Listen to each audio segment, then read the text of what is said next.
మన బంధువులందరూ ఒకటిగా కలిస్తేనే సందడే సందడి. ప్రేమను కురిపించడం, ఎన్నెన్నో కథలు చెప్పుకోవడం, అంతా నవ్వులవానే.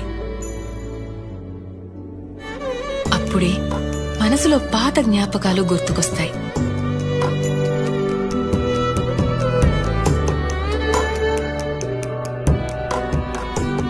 కానీ మనం ఊహించని ఆనందం మనల్ని వెతుక్కుంటూ వచ్చినప్పుడు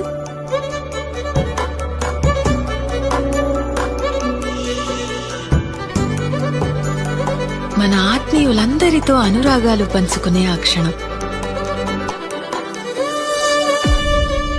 మనసులో నిండి ఉన్న ఆ ప్రేమ కళ్ల నుండి ఆనంద బాష్పాల రూపంలో జాలువారుతుంది.